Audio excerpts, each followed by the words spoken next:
Assalamualaikum warahmatullahi wabarakatuh. Kita kembali lagi di struktur data. Kali ini kita akan membahas Kiwi.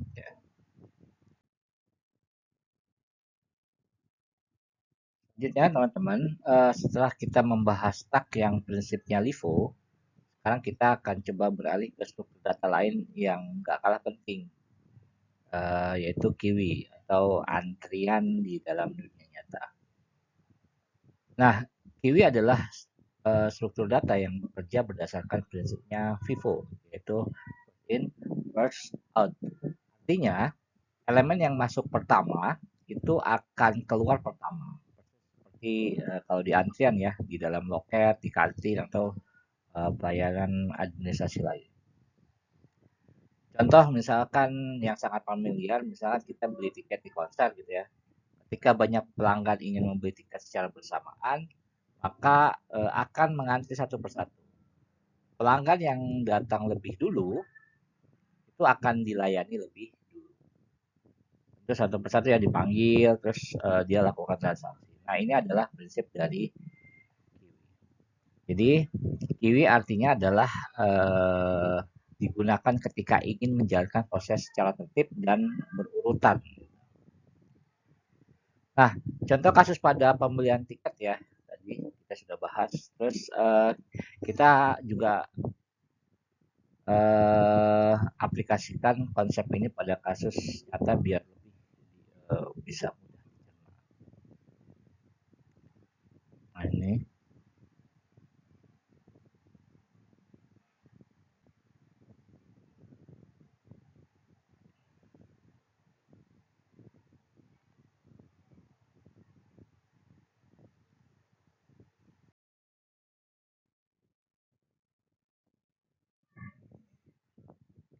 teman-teman, setelah tadi kita membahas konsep dasar Kiwi, sekarang kita akan lihat bagaimana Kiwi ini diimplementasikan menggunakan array. Nah, teman-teman lihat bagaimana data dalam array diatur supaya uh, bisa berperilaku modelnya seperti antrian ya. Ya, teman-teman perhatikan di sini kita punya array yang mempresentasikan area antrian data 0 sampai n ke min 1. Nah, nilai-nilai seperti A, B, C, D, E ini sudah diproses terlebih dahulu. Artinya sudah di kiwi ya. Jadi sudah dikeluarkan di dalam antrian. Nah, sekarang perhatikan bagian di tengah ini. Nilai F sekarang ini berada di posisi paling depan antrian. Jadi yang A sampai E ini udah beres ya. Jadi posisi F ini sekarang posisinya ada di depan antrian. Artinya F adalah elemen pertama yang akan diproses berikutnya. Nah, karena Kiwi itu bekerja dengan prinsip FIFO, yaitu first in, first out, maka meskipun arraynya secara fisik menyimpan semua data secara linear, dari indeks 0 sampai ke N1, jadi Kiwi itu dia memiliki dua pointer penting. Pertama adalah frontnya.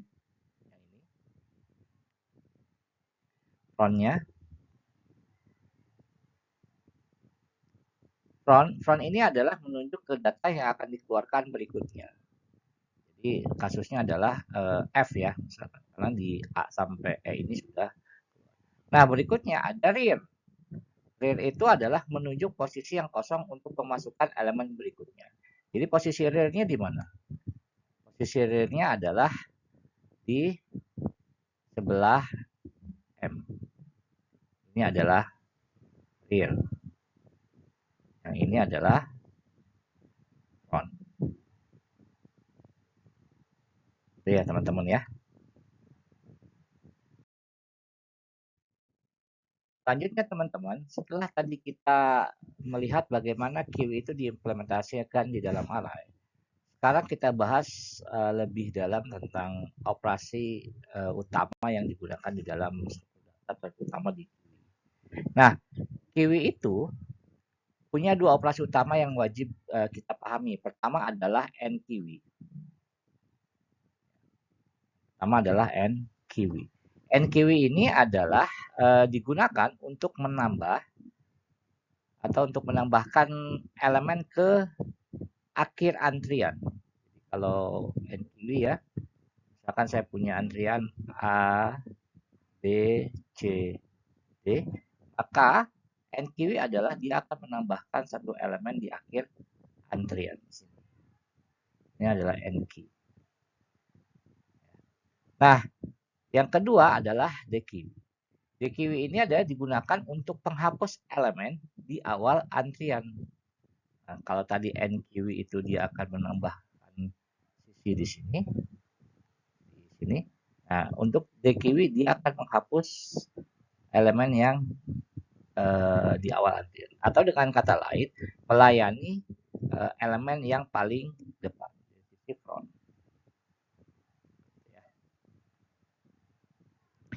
Nah, selain operasi utama tadi, teman-teman, Kiwi juga punya beberapa metode untuk mendukung ya, atau metode pendukung. Kita biasa sebut dengan asesor metode pada Kiwi. Nah,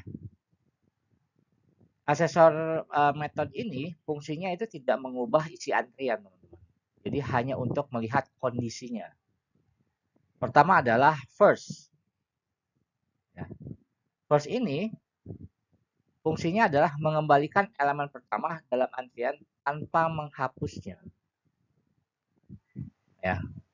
Jadi dia akan mengembalikan elemen pertama di dalam antrian tanpa menghapusnya. Jadi kita intip siapa nih yang antrian yang paling depan. Jadi ketika kita punya B ini sudah diproses di DQW gitu ya.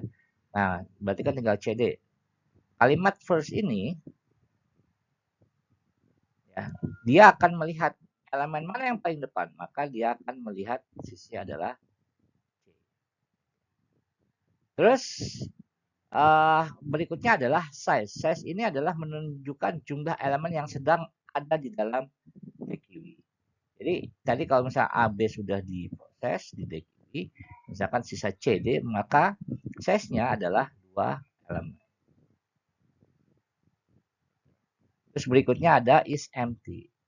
Is empty itu mengembalikan nilai boolean true jika QW-nya kosong dan false jika datanya masih ada. Nah, jadi dia akan memberitahu tuh apakah is empty. Ya, kalau misalkan empty tadi sisa CD, maka dia jawabnya false. Kenapa? Karena datanya masih ada C dan D. Tapi kalau misalkan C, D, dan D-nya sudah di DQW, sudah diproses, maka is empty sama dengan true.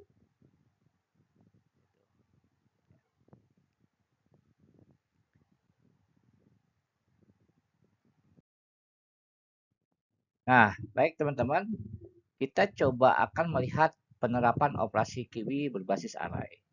Jadi kita akan bahas simulasi nyata dari bagaimana Kiwi itu bekerja jika diimplementasikannya menggunakan array.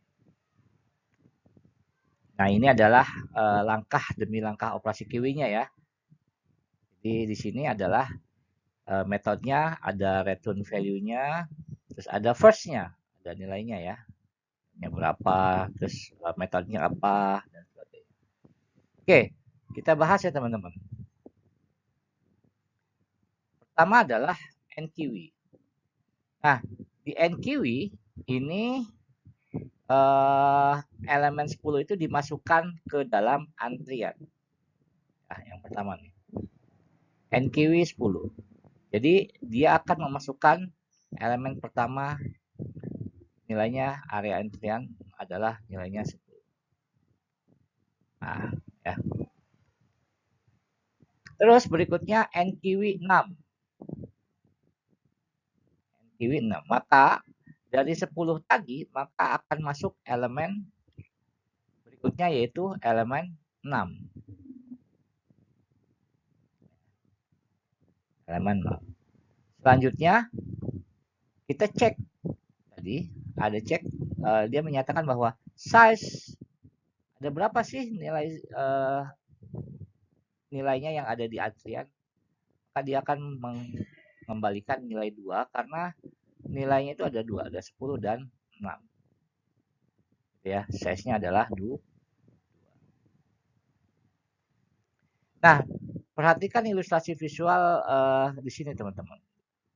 Ada dua elemen 10 dan 6 ditampilkan seperti kotak antrian ya. Ini udah kotak antrian nih. Nah, urutan ini menunjukkan bahwa 10 itu ada di depan. Posisi 10-nya ada di depan, ada di frontnya. Dan 6-nya ada di bagian belakang. Ini. Oke, kita lanjutkan ke DKiwi, ke operasi selanjutnya. Nah, DKiwi 10 di sini. Jadi dia akan mengeluarkan nilai 10 tadi. 10 tadi itu dia proses di DKiwi. Maka nilai 10 hilang, yang muncul adalah nilai 6. Selanjutnya adalah is empty. Apakah nilainya sudah kosong? Ternyata ini false. Kenapa false? Karena masih ada nilai 6 di sini ya. Terus kita lanjut, ada DKiwi 6. DKiwi 6, maka nilai 6-nya akan hilang. Kita cek lagi, apakah is empty? Maka jawabannya adalah true ya. True. Karena 6-nya sudah tidak ada. Oke, lanjut lagi, kita DKiwi. Apa yang mau di DKiwi? Bahwa yang di DKiwi ini kan sudah tidak ada, maka akan muncul nul. Ya, nol itu adalah DKiwi kosong, atau artian dalam arti bahwa antriannya sudah tidak ada nih. Maka ketika DKiwi ada kalimat nol, dia menyatakan bahwa ini adalah kosong loh ya. Maka kita bisa masukkan lagi NKiwi di 14. NKiwi 14. Nah, nol kita masukkan 4. Ya. Terus masukkan lagi NKiwi 18. Nah, ya. Jadi antrian front dan rear. Oke, setelah itu kita cek lagi siapa first-nya. Ya. Jadi dia akan memberitahu bahwa first-nya adalah 4. Ya. Terus berikutnya setelah first 14 kita NKiwi ke 8. Jadi nanti di antriannya ada 14, terus 18 dan 8. Teman-teman, kita masuk ke bagian implementasi praktis. Jadi bagaimana kita mengaplikasikan konsep Kiwi ke dalam kode Java. Ya. Nah, coba cek di baris pertama. Di baris pertama ini teman-teman ada namanya konsep ADT-nya NQW ini apa? NQW ini adalah menambahkan elemen ke dalam antrian. Ya. Nah, kalau di metode menggunakan Java-nya, pertama ada add dan ada over. Add ini adalah kita akan lempar exception jika antriannya penuh. Ya. Jadi add atau add B gitu ya, nanti di akhir belakangnya. Dia akan kasih tuh exception jika antriannya udah penuh nih. Si queue-nya udah penuh. Udah nggak bisa lagi. Gitu ya. Nah, kalau si over ini dia akan mengembalikan false ya kalau antriannya tidak bisa ditambahkan. Jadi misalkan saya tambah over A, dia bilang false. Karena kenapa? Karena tidak berhasil. Ya, jadi lebih aman. Nah, teman-teman, kalau kalian ingin memastikan data keantrian, apakah pilih add atau over? Nah, saran saya adalah over itu lebih aman digunakan pada sistem yang dinamis. Ya, karena dia tidak menyebabkan banyak error. Jadi kalau antriannya penuh itu nggak akan banyak error. Nah, berikutnya adalah DQW. DQW ini fungsinya adalah mengeluarkan elemen dari depan antrian. Metodenya bisa menggunakan remove atau bisa menggunakan pull. Nah, remove ini dia akan melempar exception jika queue-nya kosong, sama kayak add ya. Ditambahkan, tapi dia akan exception jika queue-nya kosong. Nah, kalau add, dia melempar exception jika antriannya penuh.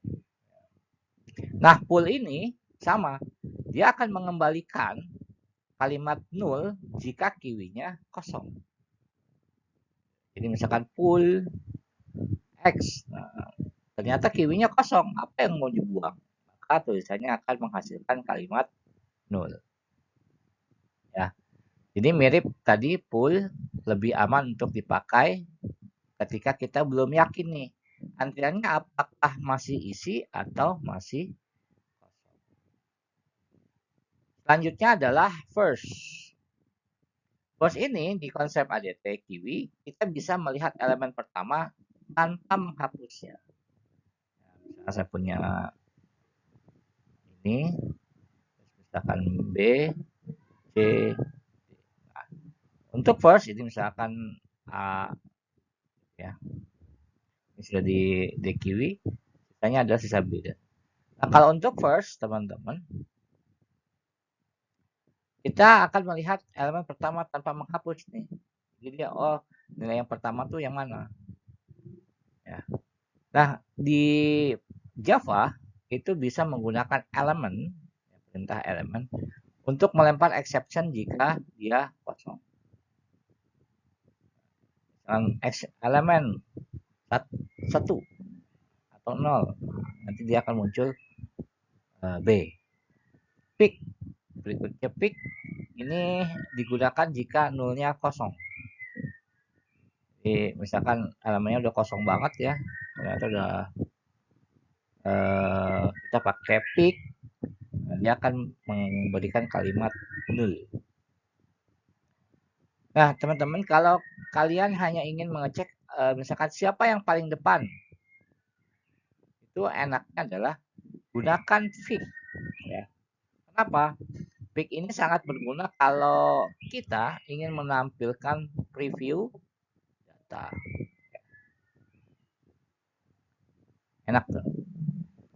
Selanjutnya di baris ke-4 dan 5, di sini ada size dan nah, metodenya sama di Java dan ADT. Kalau size itu dia akan menampilkan jumlah elemen di dalam antrian.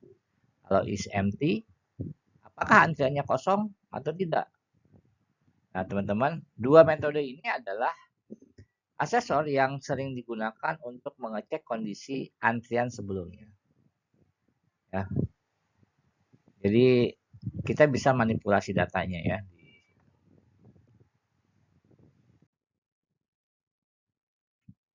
Selanjutnya teman-teman, kita akan masuk ke struktur data yang lebih fleksibel, yaitu the QW ya, singkatan double NQ.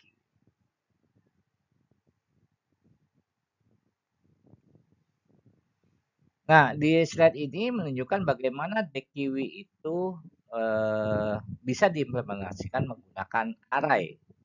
Ya, coba teman-teman perhatikan di sini ada J dan ada N. J ini adalah menunjukkan untuk nilai indeks awal. Dan N dia akan menunjukkan nilai indeks.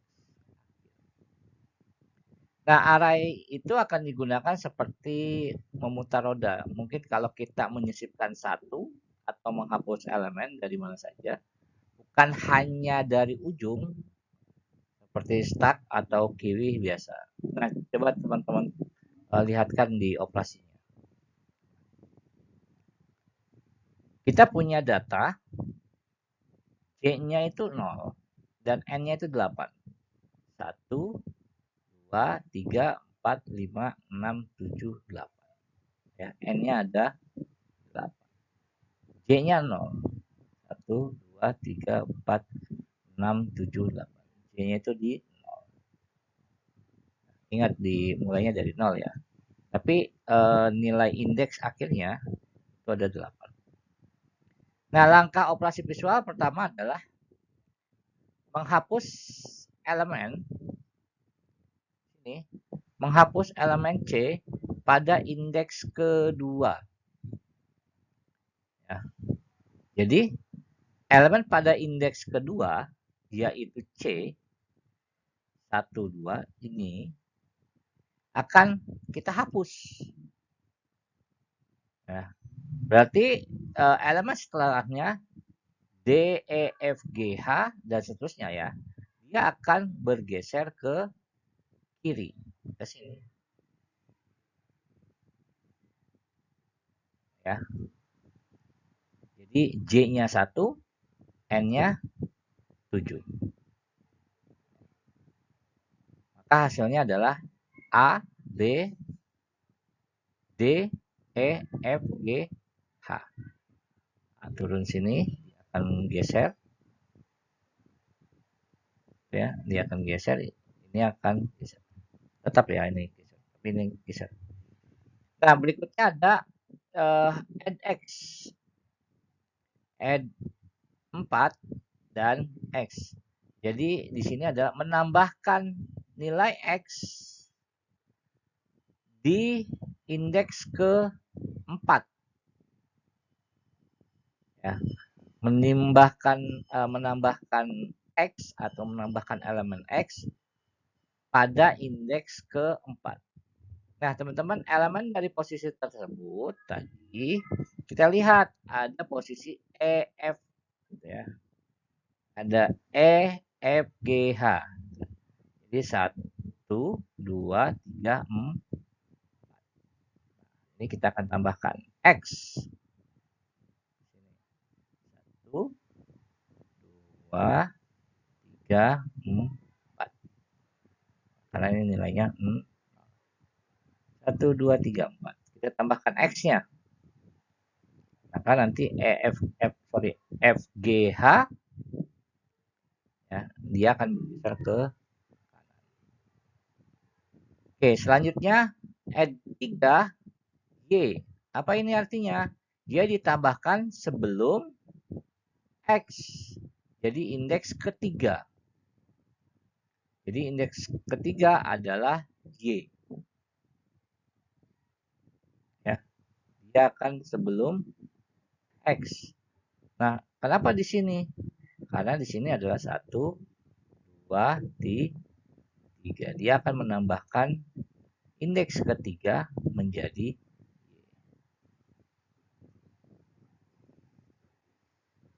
Y. Ya. Terus selanjutnya ada add 4J. Nah, J ini dia akan kita sisipkan di tengah dan sekarang elemennya menjadi lebih padat ya. Kita sisipkan Z-nya. Di elemen ke berapa? Elemen ke 4. 1, 2, 3, 4.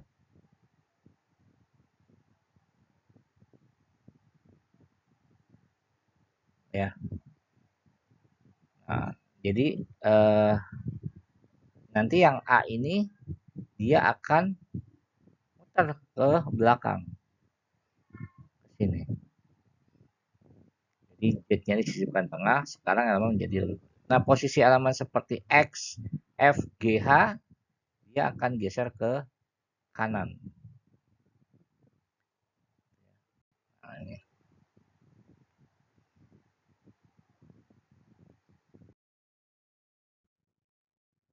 Nah, teman-teman, sekarang kita coba fokus ke bagian yang ya penting juga dari Kiwi, yaitu operasi-operasi update.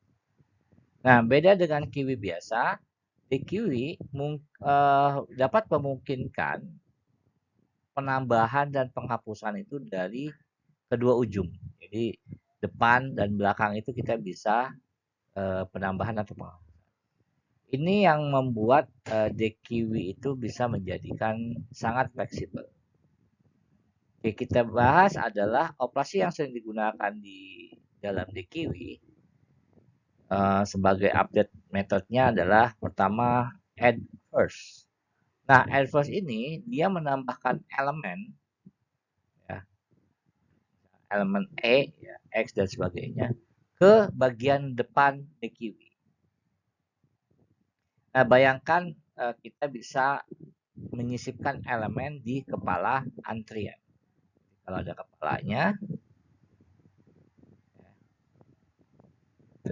nah ini kita bisa add first.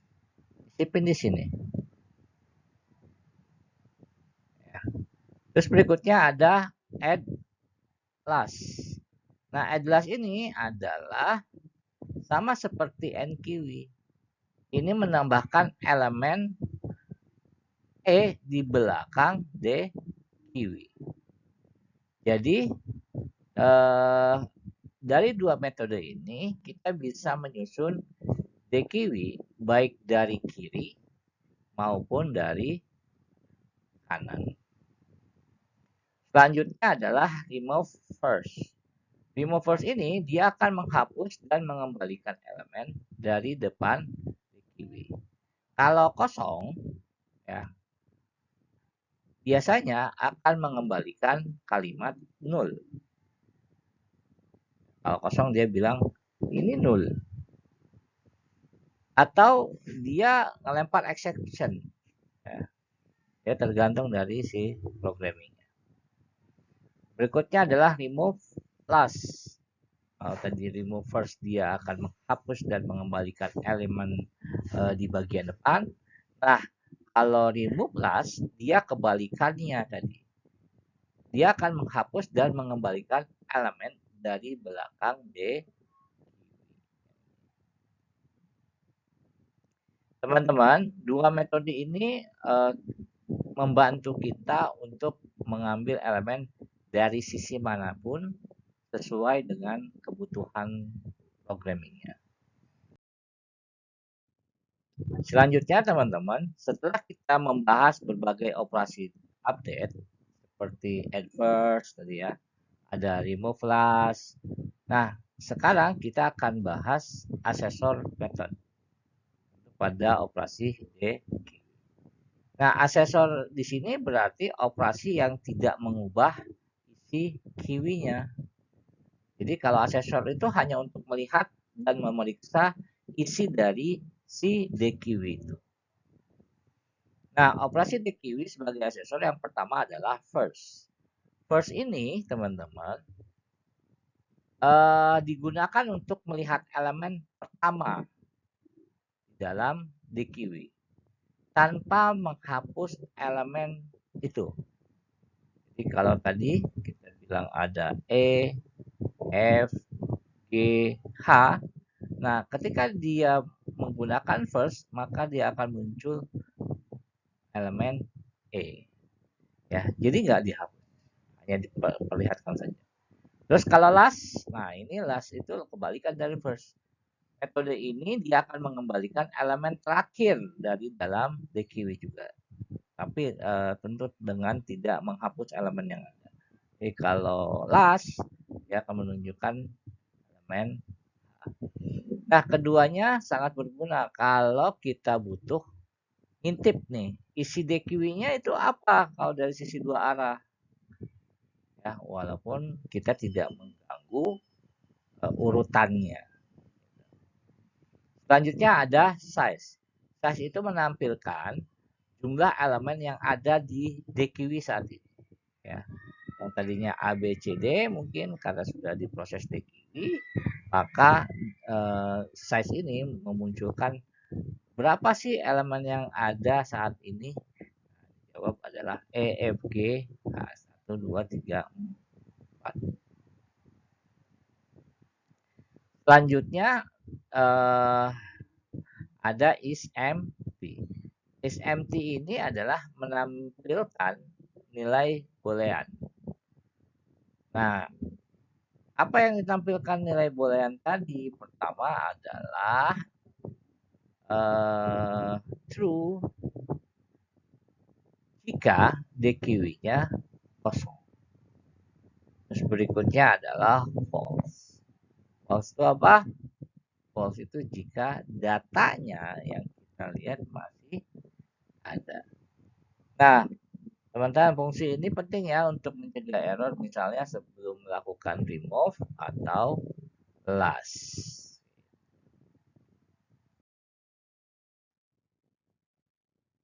Baik teman-teman, sekarang kita akan melihat penerapan langsung dari operasi-operasi DQ. Nah, di sebelah kiri sini ada tabel berisi urutan metodenya, terus nilai kembaliannya, nilai yang dikembalikan ya dari metode ini. Terus berikutnya ada isi dari DQ.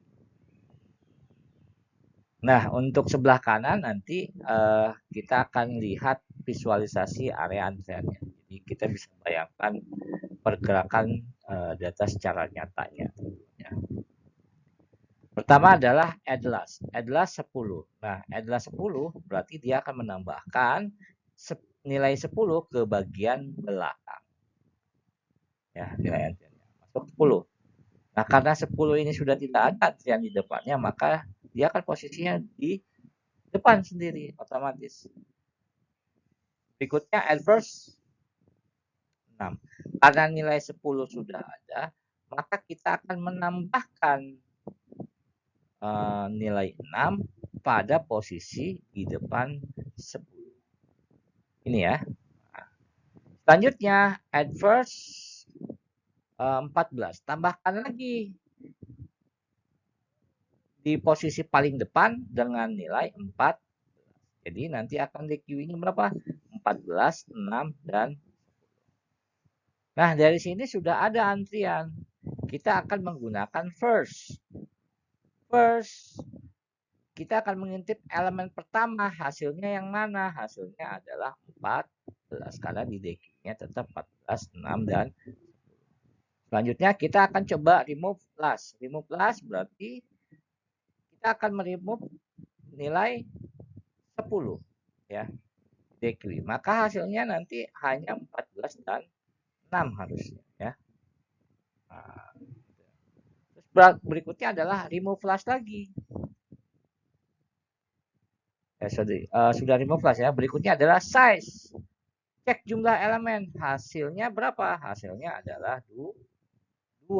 Kenapa? Ada 14 dan terus berikutnya remove last. Nah, kita akan meremove dari sisi belakang.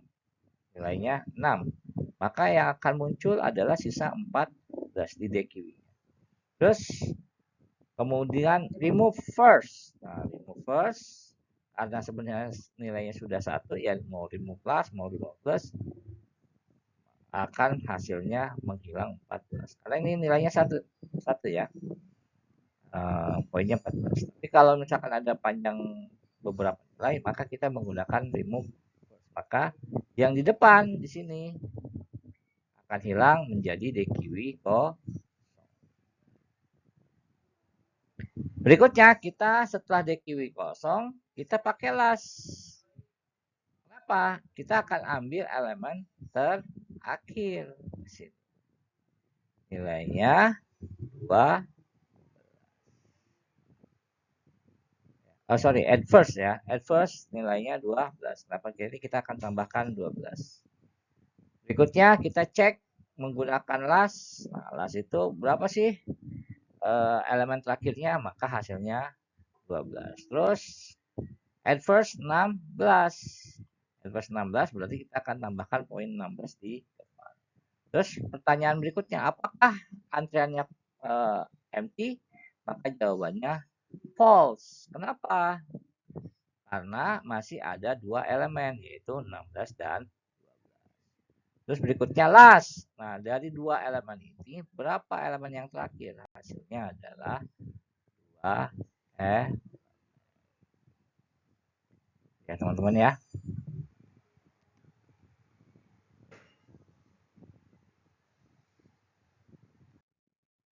Nah, teman-teman, pada bagian ini kita melihat bagaimana struktur data di Kiwi sendiri, yaitu double N Kiwi ya. Ini bisa diimplementasikan dengan pendekatan dua sisi array, yaitu bisa kita menggunakan bagian front dan backnya. Nah, pendekatan ini teman-teman disebut dengan dual array DQW. Ya. Nah, dual array DQW ini efisien. Kenapa? Untuk menyimpan serta mengatur data dari dua arah. Satu arah ya. Nah, teman-teman, coba perhatikan bagian tengah array. Nah, data ini kita bagi dua sisi, ya. Sisi kiri disebut dengan front, ya. Sisi kiri kita sebut dengan front dan sisi kanan kita sebut dengan back. Yang front ini dia punya nilai ada A, B dan back ada C dan D. Jadi kita dual array DQ kita pecah dulu bagi dua. Nah, di sini kita bisa memulai manipulasi data dari tengah array. Jadi bukan dari ujung ke ujung ya. Bukan misalkan dari sini gitu ya. Sama ini bukan. Tapi kita bisa potong dulu ya di tengah array. Langkah pertama yaitu ada pernyataan bahwa add 3x. Ya. Add 3x berarti menambahkan elemen x pada array ke-3. Ya. Sorry, menambahkan elemen x pada indeks ke-3. Artinya elemen x akan kita sisipkan di antara front dan back. Gitu ya. Front dan back. Array setelah operasinya nanti jadi A, B, C, X dan D. Kenapa di sini X-nya? Di sini karena di sini adalah 0, 1, 2, 3, X. Gitu. Berikutnya ada perintah lagi add 4Y. Berarti kita akan menambahkan elemen X pada elemen Y pada indeks ke-4. Nah, lalu elemen Y ini coba kita masukkan. Ya. Ini sudah 0, 1, 2, 3. Masukkan ke 4. Nilainya Y. Maka ketika masuk di sini, XY, maka D-nya akan pindah ke bagian akhir. Selanjutnya perintah remove 0. Nah, ketika ada perintah remove 0, maka kita akan menghapus elemen. Ini bintang ya. Kita akan hapus elemen di indeks ke 0. Indeks ke 0-nya siapa? Indeks ke 0-nya adalah A tadinya kan. Turun, ini A-nya kita hapus. Jadi posisinya jadi B, C, X, Y, D.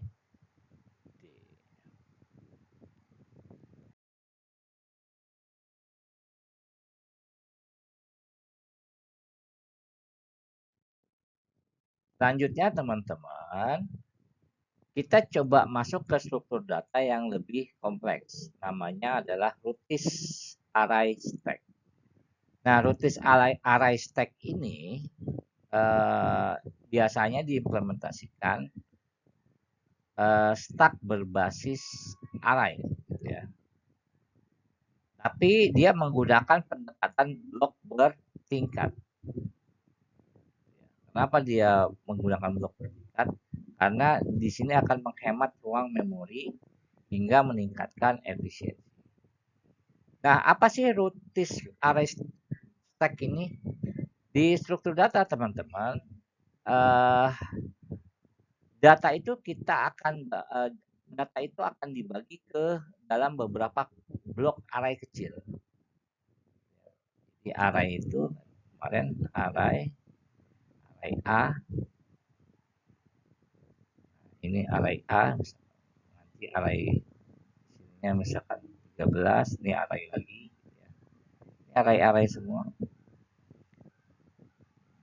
Jadi setiap blok itu dia akan memiliki ukuran meningkat seiring bertambahnya data. Misalkan blok 1 menampung 1 elemen, blok 2 menampung 2 elemen, blok 3 menampung 3 elemen dan seterusnya. Nah, coba kita cek di ilustrasi block size-nya. Teman-teman bisa dilihat bagian atas di sini kita punya beberapa blok atau kotak horizontal yang yang menampung huruf misalkan A, B, C, D, E, F, G, H. Ya sudah ditampung A, B, C, D, E. Nah, data tidak disimpan di dalam satu array besar, tapi dia akan sebarin nih si A ini ke beberapa blok array. Nah, tentunya dia akan berdasarkan urutannya. Jadi ini blok array lagi, ini blok array lagi, blok array lagi. Ya, yang tadinya A sampai H di dalam satu blok, ternyata dia pecah lagi menjadi beberapa array blok. Coba kita lihat di operasi di dalam simulasi. Di sini ada add 2x. Artinya adalah kita akan menambahkan elemen x di indeks kedua. Ya. A, B, C, D dan sebagainya. Berarti indeks kedua di mana? Indeks kedua adalah elemen C. Ya, 1 dan 2. Jadi nanti C-nya akan bergeser dan masuk nilai X menggantikan posisi tersebut. Jadi nilainya adalah A, B, X, C, D, E, F, G. Terus selanjutnya ada remove 1. Jadi kita akan menghapus elemen pada indeks pertama, yaitu B. 0, 0 di sini 1. Nah, kita akan hapus indeks nilai B itu, elemen B-nya. Jadi nanti yang B karena sudah dihapus, yang X akan bergeser posisinya menjadi setelah elemen A. Ya. Terus ada lagi remove 7. Nah, remove 7 akan menghapus elemen ke-7 yaitu H di blok terakhir. 1, 2, 3, 4, 5, 6, 7. Berarti di sini akan kita hapus. Ya. 2, 3, 4, 5, 6, 7. Berarti 7 akan kita hapus. Oke, berikutnya ada remove 6. Remove 6 ini akan menghapus elemen ke-6 yaitu nilai. Jadi teman-teman, karena kedua elemen dihapus dari blok terakhir, terus maka blok itu sekarang bisa dianggap kosong. Ya. Nah, ini. Nah, pertanyaannya adalah kenapa sih menggunakan routine array stack? Tentu jawabannya dengan menggunakan pendekatan ini, teman-teman, kita itu bisa menghindari pemborosan ruang. Karena nggak perlu lagi mengalokasikan array besar di awal. Nah, ini cocok biasanya untuk aplikasi yang memerlukan banyak elemen, tapi ingin tetap hemat memori. Saya rasa itu teman-teman, silahkan dipelajari. Jika ada pertanyaan atau penyampaian materi yang belum jelas, silahkan ditanyakan via grup. Mohon maaf bila ada kekurangan. Terima kasih. Saya tutup. Assalamualaikum warahmatullahi wabarakatuh.